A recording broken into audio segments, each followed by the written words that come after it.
What's up, humans, and welcome to another Psicoactivo.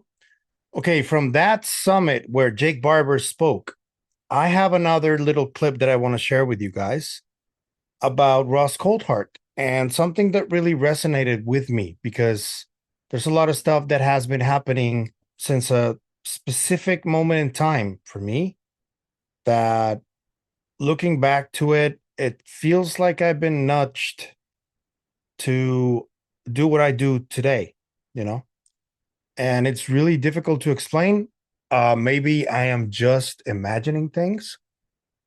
That could be completely possible. But I just want to show you this clip from Ross Coulthart, where he talks about how intuition has taken him to report on what he reports and to get these whistleblowers to talk to him and present the data. Here's a clip from Ross Coulthart talking at the Ubiquity University Psionics Summit. Here it is. I haven't been able to. I've spent a lot of time trying to learn how to meditate, and I'm getting reasonably advanced at it.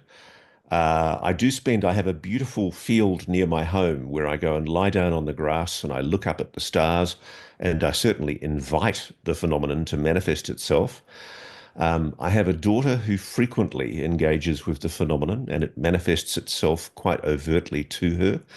But my dear friends, one of whom JP Haig is gifted with the ability to engage in this way, he tells me he thinks the phenomenon is keeping me skeptical by not manifesting itself to me so overtly. Um, but what I have had is a strong sense in my work as a journalist of being serendipitously pushed. Um, I cannot explain the weirdness, the high strangeness of working as a journalist in this field. I think a lot of professions. My dad was a doctor, and I tell this story often. Late in his life, he admitted to me that all of his life as a doctor, he developed the ability to see auras around people, and that he could sense when people were ill by looking at their auras. And I have to admit, I thought the old duffer was going a bit senile, and I took it with a grain of salt. But now that I think back and realize what he was talking about, I suspect that there are gifts that humans have that we don't realize are intuitive. And I've had a long sense in my journalistic career, which is a long and varied one, of being pushed occasionally, of guided, gently nudged. And I can often not explain why I've felt an inclination to go down a certain path for investigation. And certainly in the field of UAPs, I set out 7 years ago to write a book to debunk all this UFO nonsense. I was absolutely convinced I was going to prove that it was a black world US Air Force program, and it was only a matter of time before I found this technology buried in a hill somewhere, and it was all complete balderdash. And hilariously, I found myself being serendipitously pushed and guided into what is now a full-time obsession with the reality of this phenomenon. And that includes the technology, if you like, of UAPs. But I think the technology is the least interesting aspect. And I now understand what people were talking about from the intelligence community when they said to me all those years ago in a Georgetown bar, if you want to understand UAPs, you have to understand human consciousness. Yeah. So, what resonated with me is that something that I just found out just before I had that contact with that shaman when I was like, before I was 13, something like that. My mother has a friend of the family who used to be, he used to not do legal stuff. Let's just leave it at that.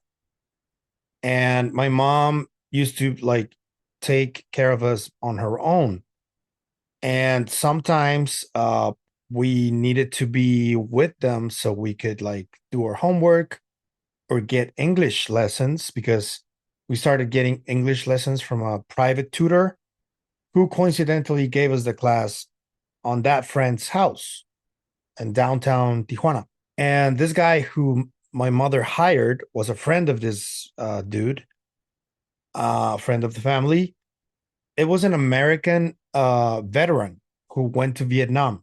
And he, like, the English that I speak today, the majority of it, I learned it from him. And he was really morbid at certain points because seemed like he was like traumatized.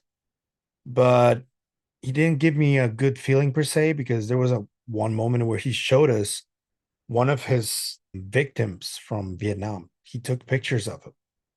That was really disturbing. The guy was bragging about it. It was really horrible. That never left my mind. And the English that I learned, I think it's good. It's decent. I wouldn't be doing this if I hadn't learned that. Well, a few months ago, my mom told me something that I found really strange. It was later revealed to another member of my family that this English tutor, who is a Vietnam veteran, was actually an undercover CIA agent. And it's just a coincidence, but that happened right before my experience with the shaman. That experience with the shaman happened because my mom used to be part of a program of neurolinguistics, and guess kind of like a little bit like Gestalt, but it's not exactly Gestalt. It's a different program where they explored psi abilities and intuition. And you get my drift? Yeah. So I learned all of this for many years. I even went to the instructors seminar for a week in Zacatecas, and I learned a lot of stuff. But during that course, I was like a raging hormonal teenager, and I paid attention to hooking up instead of that. That's what I mean when I said that I was very judgmental about the things that my mother wanted to teach me. I did learn a few things and things that I still use today, but that was like my contact with this sort of intuitive ability, or psionics, as they call it. I don't think people should make such a fuss about just the word, it's, I don't know. But this is a part of my journey towards this. After that, we got out of that whole business of the program. And then I went to college and I started a decade long psychedelic trip that ended in me getting an overdose of methamphetamines and nearly dying. Felt like my heart was going to explode. That's the most terrifying thing I've ever experienced. And I never want to experience that again. And when that happened, everything changed in terms of the way I perceived things and the way I no longer felt controlled by something, as in addiction or other type of control. But along the way, I also learned a lot of things during that decade long trip. And I was a sports journalist for 14 years. But during that time, I never stopped investigating these topics. And UFOs was always like just like a curious type of interest that I had, just to know whether we're alone or not, or if any of this is real. Until 2019, I was convinced that psi abilities were real, but I didn't know whether we were alone or not. And then I saw Commander Fravor, and that's when I started paying attention to UFOs in 2019. Before 2019, I had only seen the Stephen Greer documentaries, and that was about it. I didn't know anything. And then from that moment forward, then I started getting all the information, reading books and everything. And I saw more documentaries and YouTube documentaries than read books. And over the last 2 years, I have read a lot of books. But I do feel like there is something that took me to that place of coming up with the idea of creating Psicoactivo and talking about all of this. And I feel very, very identified with what Ross is telling the people here. Now, it's something different. Saying what that means, I really don't know. I don't know. Maybe it's just a number of coincidences.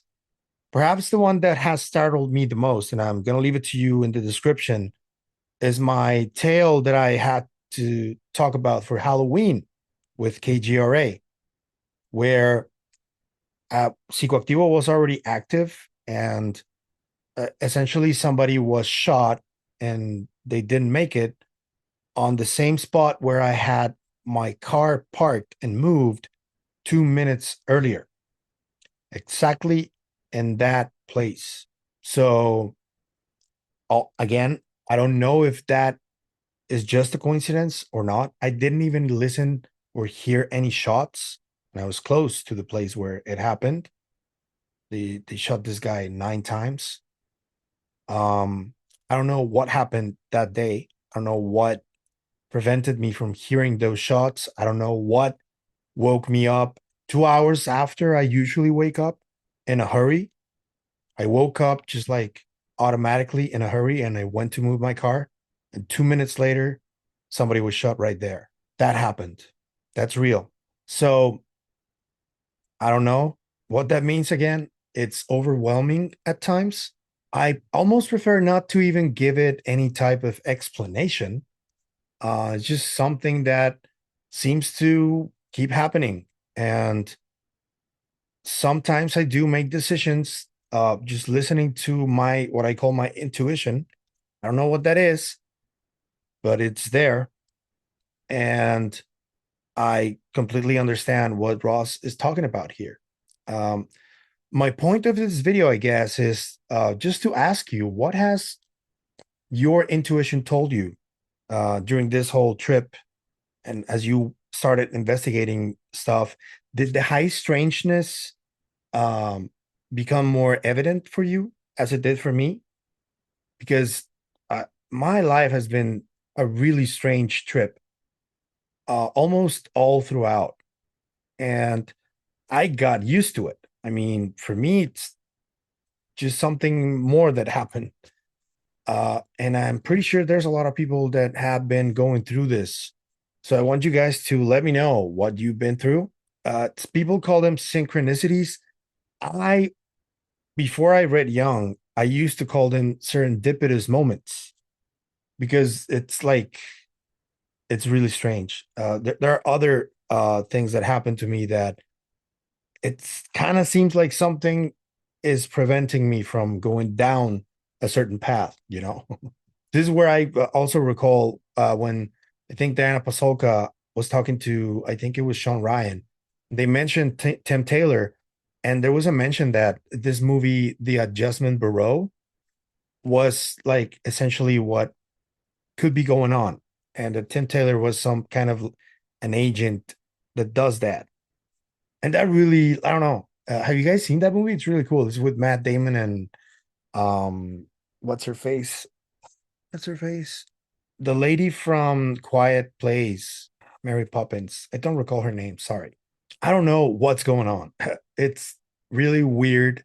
Sometimes I don't even want to explain it, but I have to talk about it because there are many times when I was like, that's not real. That can't be happening. It's not possible that that happened, you know? And I have to keep talking about it and asking people who were there just to get the double confirmation that no, you're not going crazy. That did happen, you know? And I'm guessing the same thing is happening to Ross. Ross hasn't seen anything anomalous. To me, I haven't seen anything like physically seen anything, but all of this weird shit keeps happening. And I don't know why. It's strange, but it's happening. And honestly, I don't feel it's bad. I feel like so far I've been taking through a road that feels okay, you know? It doesn't feel dangerous. And I hope that it stays that way. But yeah, it's real. It happens. Let me know what has happened to you that has high strangeness. I want to hear everybody's account, and I'll be reading as much as I can, especially throughout my upcoming holiday, which is coming on Tuesday. I'm leaving and I'm coming back until next week's Monday. I'm going to leave videos from Tuesday to Sunday all ready for you. And then on Monday, I'll come back and I'll try and drop another one. But Yeah, that's gonna happen. Um, you know what to do. Hit the like button, subscribe, share, give me all your comments, give me all your experiences. And that's it for me today. Thank you for the support. If you want to support the channel in any other way, you know what to do. There's a bunch of links in the description. Thank you.